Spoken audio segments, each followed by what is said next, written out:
Hello friends, आज हम पढ़ने जा रहे हैं थर्मोडायनेमिक पोटेंशियल। तो थर्मोडायनेमिक पोटेंशियल्स जो हैं उनके बारे में स्टडी करने से पहले हमें कुछ टर्म्स को स्टडी करना पड़ेगा। देखिए, ये लेक्चर एक्चुअली बहुत लंबा होने वाला है।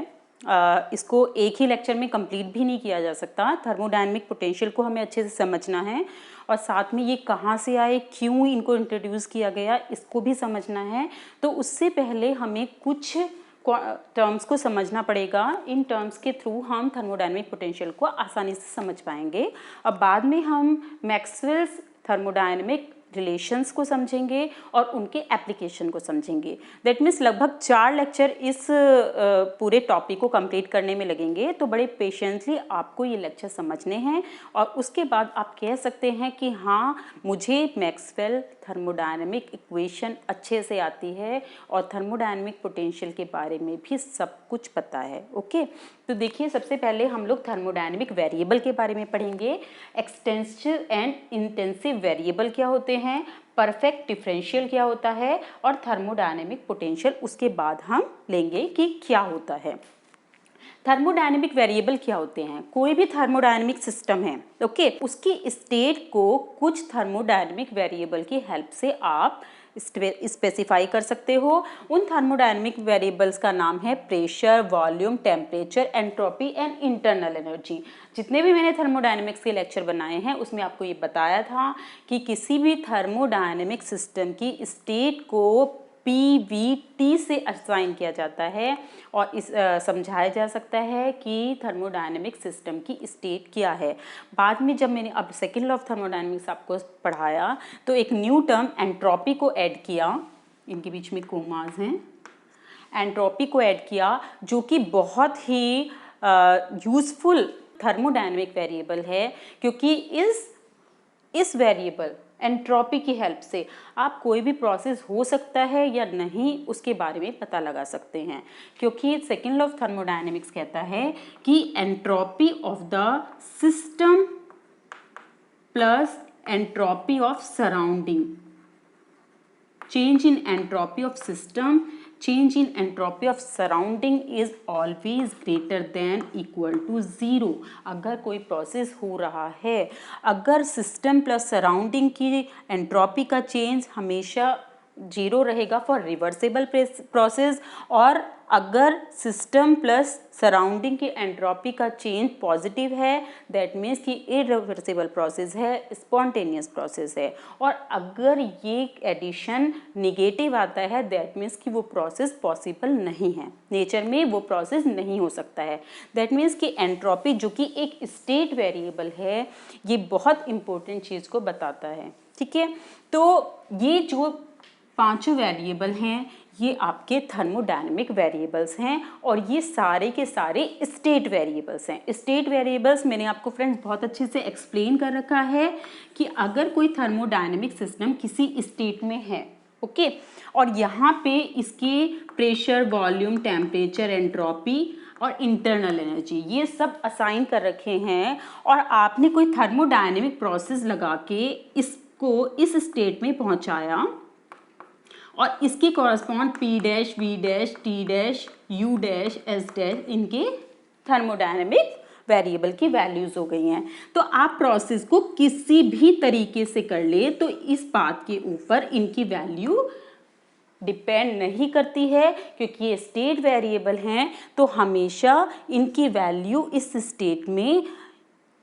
इनके बीच का जो डिफरेंस होगा, A स्टेट में माइनस 20 स्टेट में, मान लो प्रेशर का डिफरेंस निकाला आपने PF माइनस PI, तो वो हमेशा हर पाथ के लिए सेम ही होगा, चाहे वो A पाथ से आप ले जाएं, यानी किसी थर्मोडायनेमिक प्रोसेस है एक्चुअली पाथ ना, कि आपने किसी प्रोसेस से किया, किसी और प्रोसेस से किया, A से B तक पहुंचाए, तो ये सब स्टेट वेरिएबल है। ठीक है, आपको ये समझ में आ गया स्टेट वेरिएबल क्या हुआ। तो आपको थर्मोडायनेमिक वेरिएबल तो समझ में आ गया कि क्या होता है। अब हम समझेंगे एक्सटेंसिव एंड इंटेंसिव वेरिएबल्स। देखिए, एक्सटेंसिव वेरिएबल्स क्या होते हैं?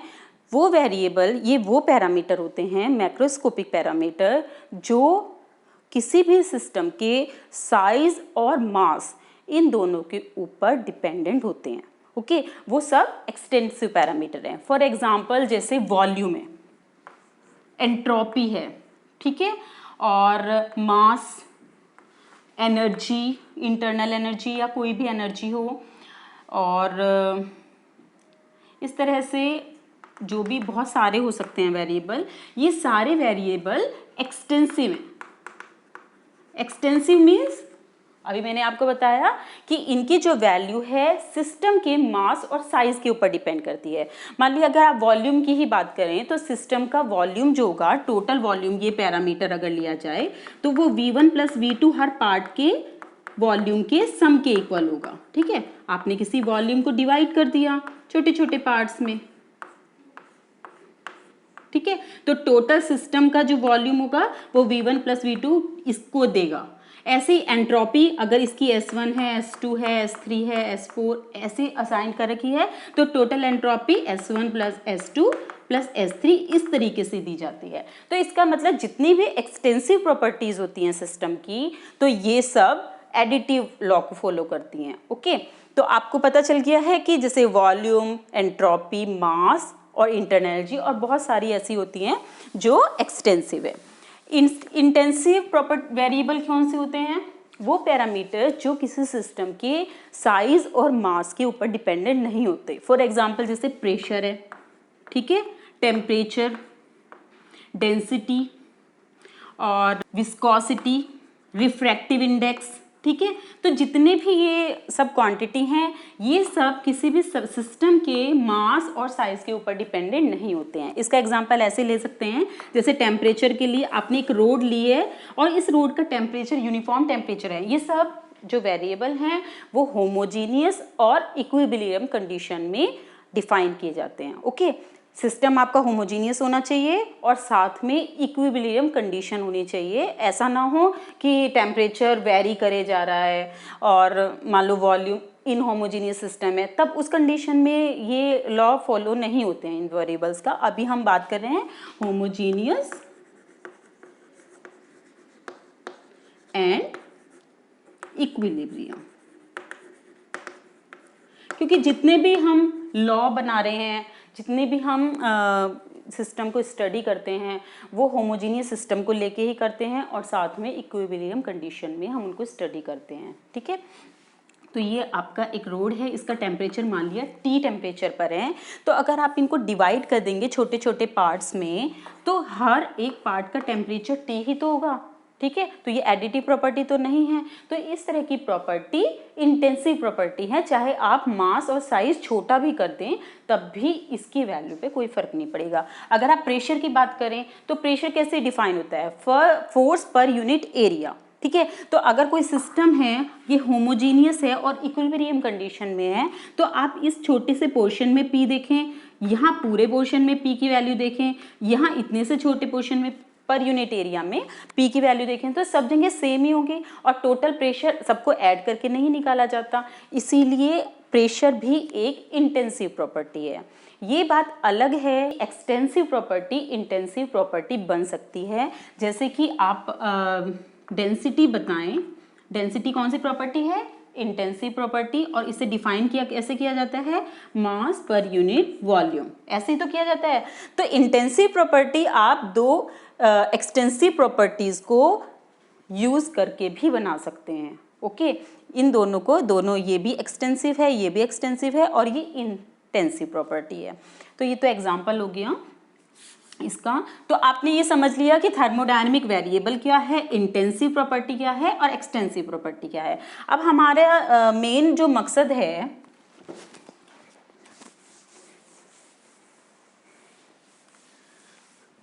हम ये देख रहे हैं, हमें तो प्रेशर, वॉल्यूम, टेम्परेचर और एंट्रोपी से लेना देना है, क्योंकि हम लोग इसी के बारे में स्टडी कर रहे हैं। तो एक्सटेंसिव कौन सी आई? एक्सटेंसिव जो मास और साइज पे डिपेंड करती थी, वो आपकी हो गई है एंट्रोपी और वॉल्यूम। ओके, ये दोनों। और इंटेंसिव वेरिएबल कौन से आए? Pressure and temperature. तो ये चीज पढ़ ली। अब हम बात करते हैं परफेक्ट डिफरेंशियल किसे कहते हैं। देखिए, कोई भी दो इंडिपेंडेंट वेरिएबल है, मान लिया x एंड y, और उनसे आपने एक पैरामीटर z को डिफाइन किया। z is a function of x and y, और x और y दोनों इंडिपेंडेंट वेरिएबल हैं, यानी कि उनकी वैल्यू किसी चीज़ के ऊपर डिपेंड नहीं कर रही है। तो अगर हम एक कोऑर्डिनेट एक्सिस बनाएं जिसमें x और y को म्यूचुअली परपेंडिकुलर लिया गया और यहाँ पे एक पॉइंट लगाएं, तो ये पॉइंट एक x और y की डेफिनेट वैल्यू को देगा, ठीक है ना। तो यहाँ पे अगर z को डिफाइन किया है x y से, तो ये एक सिंगल वैल्यूड फंक्शन होगा और इसका जो डिफरेंशिएशन होगा वो परफेक्ट डिफरेंशिएशन होगा। देखिए, अगर हमने x और y जिनके ऊपर डिपेंडेंट है ये पैरामीटर, उन्हीं के बीच में एक म्यूचुअली परपेंडिकुलर एक्सिस ड्रॉ किया है और साथ में एक पॉइंट कहीं भी इस एक्सिस में कहीं भी कोई पॉइंट लिया है, तो ये जो पॉइंट होता है x और y की सिंगल वैल्यू को बताएगा और इसकी अकॉर्डिंग जो फंक्शन होगा वो सिंगल वैल्यूड फंक्शन होगा और इसका जो डिफरेंशिएशन है वो परफेक्ट डिफरेंशिएशन होगा। अब हम ये कंडीशन देखेंगे कि परफेक्ट डिफरेंशियल होने के लिए फंक्शन की क्या कंडीशन जरूरी है, ठीक है। परफेक्ट, अगर कोई फंक्शन परफेक्ट डिफरेंशियल है तो उसके लिए क्या कंडीशन होगी, तो पहले हम इसको थोड़ा सा स्टडी करेंगे। अब हम देखेंगे इस फंक्शन के बारे में कि अगर यहाँ पे ये पॉइंट A से असाइन है और ये पॉइंट B से असाइन है, ठीक है, और ये सिंगल वैल्यूड है। जिस तरह से x और y ना, एक्चुअली आप इसको इसलिए स्टडी कर रहे हो कि ये सारी स्टेट वेरिएबल्स हैं, तो आपने इनमें से दो कोई भी वैल्यू ले ली है और उनसे एक फंक्शन जनरेट किया है, ठीक है। मान लो p v से बना है या v t से बना है या t s से बना है, कोई भी ऐसा फंक्शन बना है जिस जो z से असाइन किया जा सकता है और उसको आपने इस तरह से p v ग्राफ पे बनाया, तो उसके अकॉर्डिंग आप w की वैल्यू निकाल रहे हो या इंटरनल एनर्जी की वैल्यू निकाल रहे हो। तो एक फंक्शन है, मान लिया फॉर एग्जांपल u ही लिया, तो u को फंक्शन बता सकते हैं s और v का फंक्शन होता है। ये हम अभी देखेंगे कि s और v का फंक्शन कैसे होता है। तो u आपने बता दिया और आपने कहा कि u एक स्टेट वेरिएबल होता है, ये आपने दिखाया भी था कि ये पाथ के ऊपर डिपेंडेंट नहीं होता है। अगर आप दो पॉइंट पे इंटरनल एनर्जी का डिफरेंस लेते हैं तो वो चाहे आप प्रोसेस किसी भी पाथ से करें तो उन दोनों के बीच का डिफरेंस हमेशा कांस्टेंट ही रहता है। तो इसी तरह से z एक आपने फंक्शन जो कि इंडिपेंडेंट वेरिएबल x और y से असाइन किया है, तो उसको अगर आपने ग्राफ पे प्लॉट किया है और a और b दो पॉइंट लिए हैं, तो इस पॉइंट पे मान लिया फंक्शन की वैल्यू za है और इस पे फंक्शन की वैल्यू zb है। तो इन दोनों का डिफरेंस, चाहे आप इन्हें किसी भी पाथ से ज्वाइन करें, आपने यहाँ पे बहुत सारे पाथ बना दिए हैं a b c d, तो आपने इसको किया a से b तक, ठीक है, a से b तक मान लिया a पाथ है dz, वो इक्वल टू होगा b पाथ से जाए चाहे a से b तक dz, ठीक है। ये चाहे यहाँ ले लें, यहाँ ले लें, एक अलग वैल्यू है a टू b, चाहे c पाथ से जाएं और a टू b चाहे आप d पाथ से जाएं, चाहे आप किसी भी पाथ से जाएं हैं, zb माइनस za की वैल्यू कांस्टेंट रहेगी क्योंकि ये एक स्टेट वेरिएबल है। तो इसका मतलब ये हुआ कि dz की वैल्यू जो होगी वो integration, close integration of dz is equal to 0, ठीक है। यानी कि आप a से b तक गए और b से a तक आए, तो उसमें पूरे पाथ के लिए dz की वैल्यू जो होगी वो 0 होगी। एक तो ये कंडीशन होगी परफेक्ट डिफरेंशिएशन के लिए, ठीक है। तो यही रीज़न होता है कि इंटरनल एनर्जी फॉर इसकी वैल्यू 0 होती है, ठीक है। अब हम बात करेंगे कि what is the condition for perfect differentiation. Condition for perfect differential क्या होगी कि आपने ये पॉइंट असाइन किया था एक्स वाई जो कि फंक्शन z को बताता था। अब मान लिया इस डायरेक्शन में ये आपने x एक्सिस लिया है, ये y एक्सिस लिया है, इस डायरेक्शन में x में चेंज dx है, ये बहुत स्मॉल सा चेंज है, सिर्फ आपको समझाने के लिए बड़ा करके दिखा रहे हैं, और इस डायरेक्शन में चेंज dy है। तो आपने एक रेक्टेंगल बनाया है dy dx और इसके जो a b c d से प्रेजेंट किया है। तो देखिए इसके कोऑर्डिनेट क्या होंगे, x प्लस dx y है ना, और इसके कोऑर्डिनेट हो जाएंगे x y प्लस dy और इस पॉइंट के कोऑर्डिनेट हो जाएंगे x plus d x and y plus d y. और अगर हम इस फंक्शन z को b से c तक ऐसे लेके जाते हैं, z से b तक लेके गए और b से c तक लेके गए, तो z में जो चेंज होगा तो वही अगर हम यहाँ से यहाँ तक लेके गए और यहाँ से यहाँ तक लेके गए तो वो दोनों इक्वल होने चाहिए। देखिए एक बार देखते हैं हम। तो मान लिया z फंक्शन यहाँ है और इस z को हमने यहाँ तक लेकर गए हैं, इस पाथ से लेके जा रहे हैं, तो z फंक्शन में इस डायरेक्शन में जो चेंज होगा वो क्या होगा, z plus del z upon del x into D x. ये कोऑर्डिनेट हो जाएंगे, ठीक है। और अगर हम इस पाथ से लेके जा रहे हैं तो इसके कोऑर्डिनेट क्या हो जाएंगे, z plus del z upon del y D y. इसमें कोई कंफ्यूजन तो नहीं है, क्योंकि आपने देखा कि इस डायरेक्शन में z के जो भी ग्रेडियंट है, z में जितना x डायरेक्शन में ग्रेडियंट होगा इनटू इसकी लेंथ dx से मल्टीप्लाई किया, तो आपको ये क्वांटिटी मिल गई है b पॉइंट के लिए। इसी तरह से इसमें y डायरेक्शन में चेंज हो रहा है तो इसके अकॉर्डिंग ये हो जाएगा। तो अगर हम इस पाथ से यहाँ तक लेके जाते हैं तो क्या चेंज होगा, तब आपका फिर से x में चेंज हो रहा है। तो आप इस वाले पॉइंट को, c पॉइंट को ऐसे साइन कर सकते हैं, a से d गए, d से c, a to d to c। देखिए इस वाले पॉइंट से c पे जा रहे हैं तो देखिए z plus del z upon del y D Y तो होगा ही,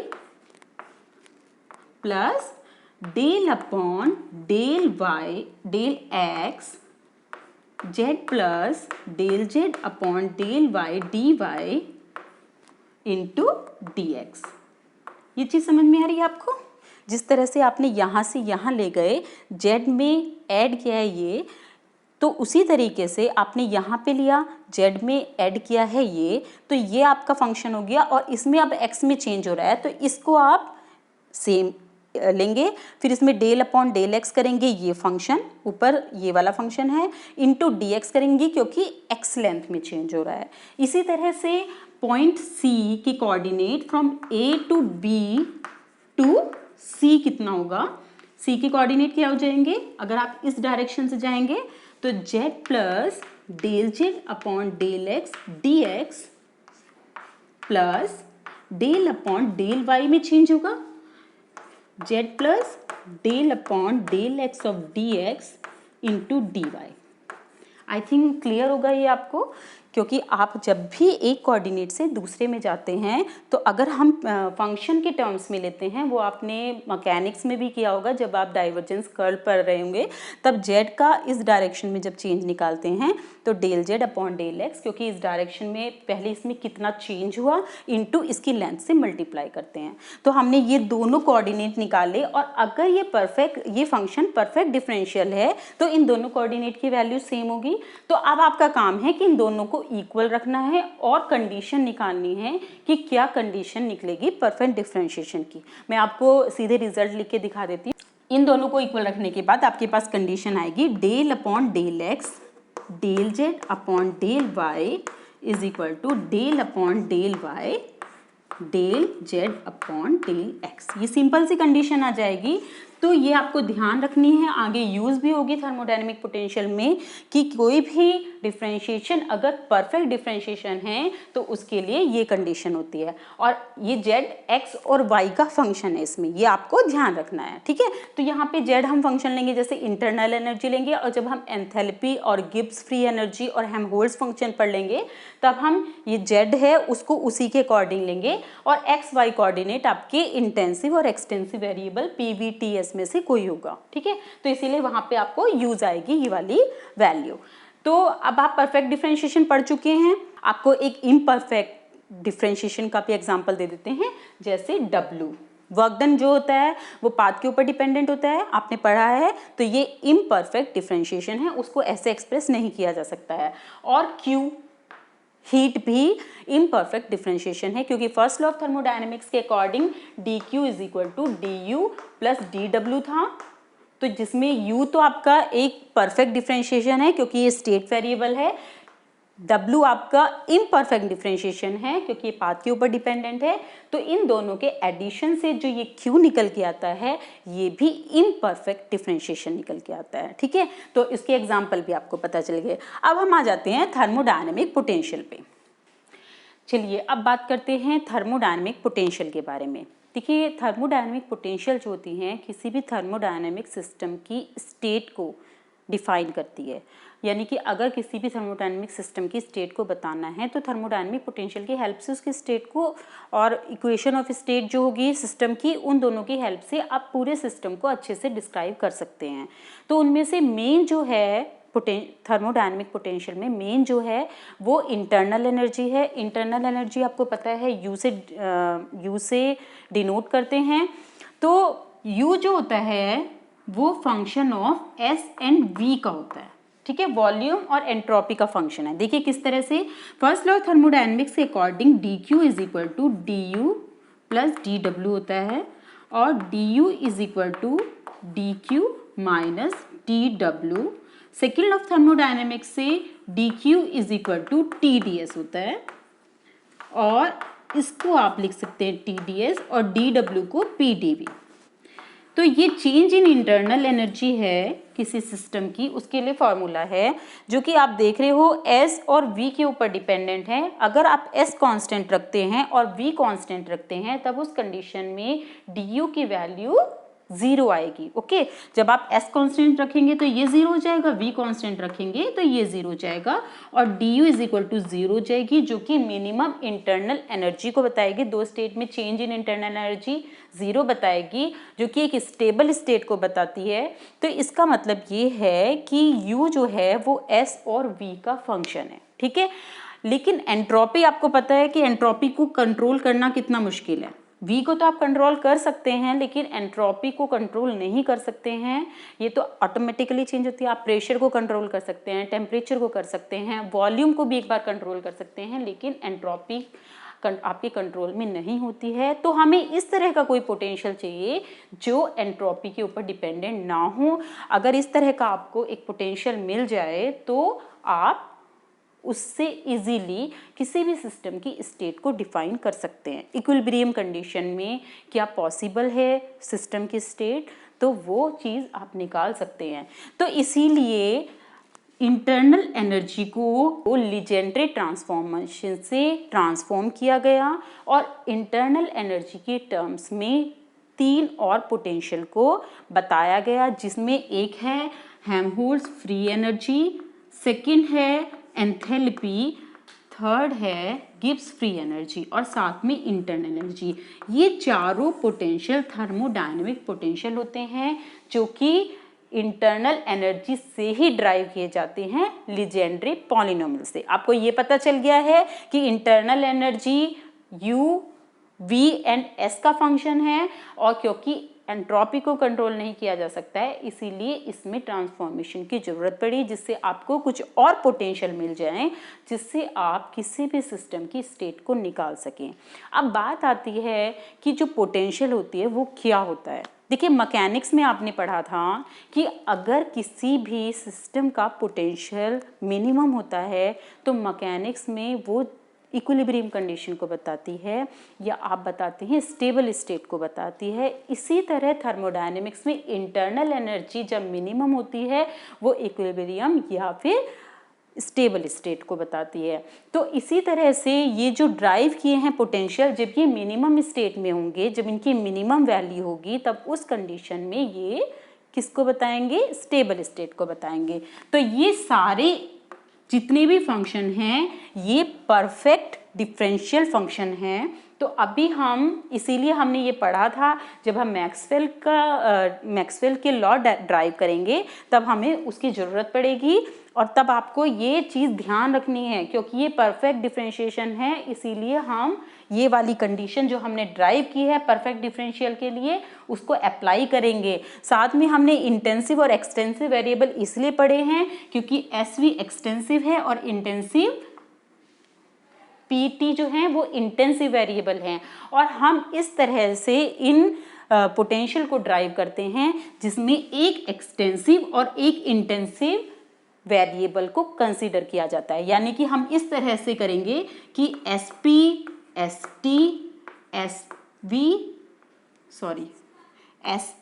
ST, PV एंड PT, इन सब का कॉम्बिनेशन लेके मैक्सवेल की 4 थर्मोडायनेमिक रिलेशन निकल के आते हैं इन सब को यूज़ करके। तो इस लेक्चर से हमें ये क्लियर हो गया है कि थर्मोडायनेमिक पोटेंशियल को ड्राइव करने की ज़रूरत क्यों पड़ी है और हमें इससे क्या फ़ायदा होने वाला है। तो नेक्स्ट लेक्चर में इन पोटेंशियल को हम डिटेल में पढ़ने वाले हैं और उससे नेक्स्ट लेक्चर में हम मैक्सवेल रिलेशन को पढ़ेंगे। Thank you.